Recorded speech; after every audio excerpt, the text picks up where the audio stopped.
guys, it's Eric, owner of Farpoint Farms here in the mountains, North Carolina, and today I thought I would take a moment out of my life to share with you this.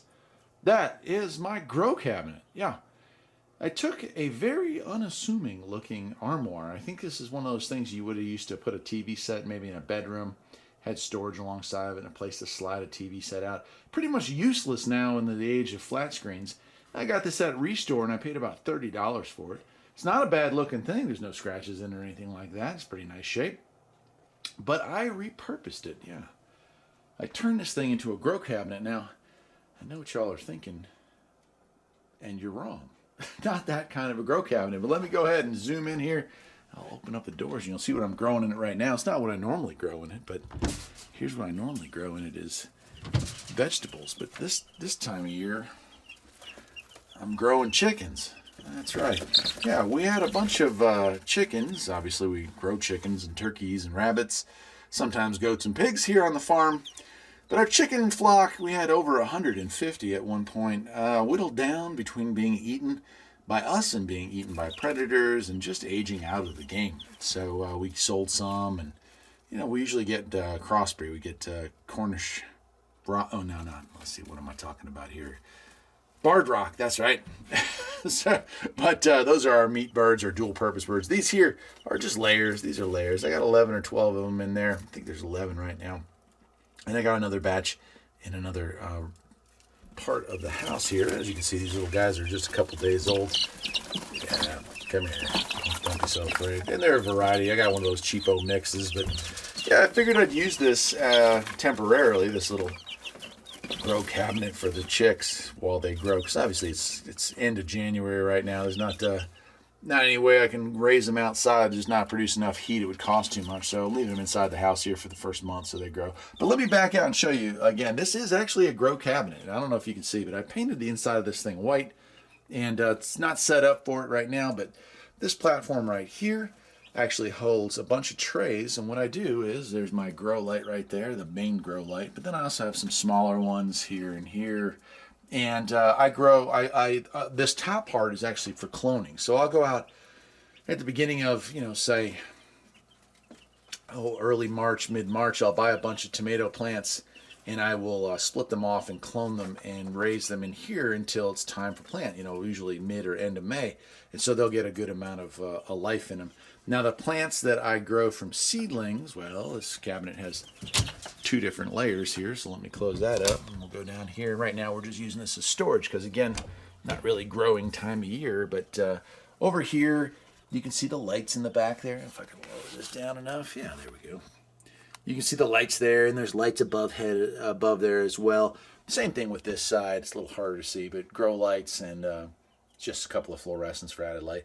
Right now we're just storing, stuff in here. But yeah, the whole thing's painted white. It keeps fairly cool, and we do have a little fan we run in there. But I will, on this side we usually put in, mostly tomato seeds we start. So I like black cherry tomatoes that we get, and you can't buy the seeds at the store anymore. So we'll start them from seeds in here, and probably going to be starting that sometime in, end of February, middle of February. We'll get them started.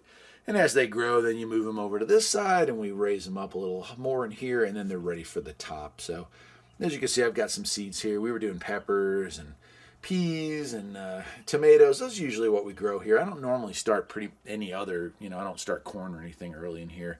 But this has become quite helpful to getting our little farm started. You spend a lot of money if you go out and buy seedlings.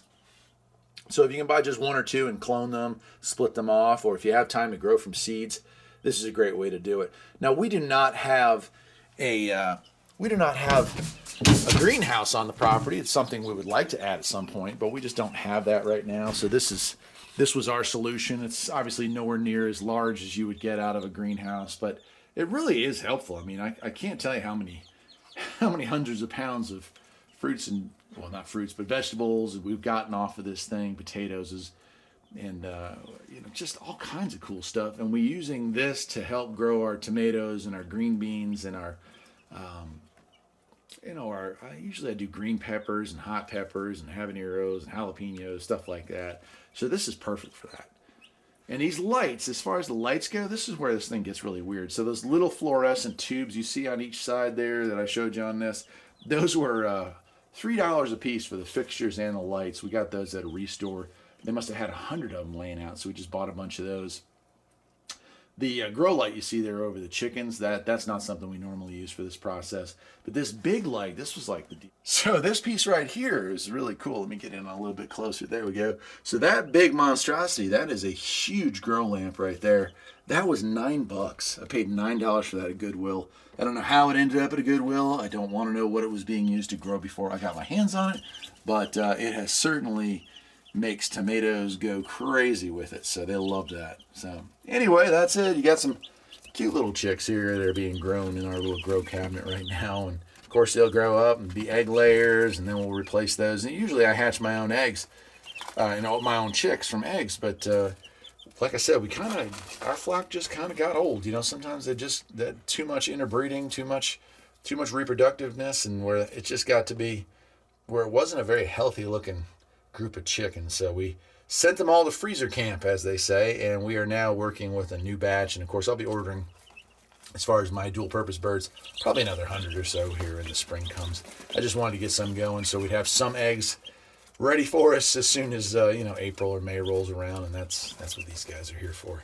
That's it for today. I'm Eric, the owner of Farpoint Farms. I hope you enjoyed this video on my little grow cabinet, and I'll see you next time. Take care.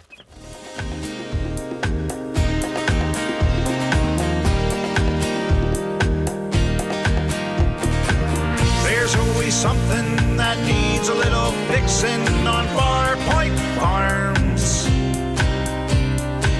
Freedom is mighty sweet. Liberty sows its seed at Farpoint.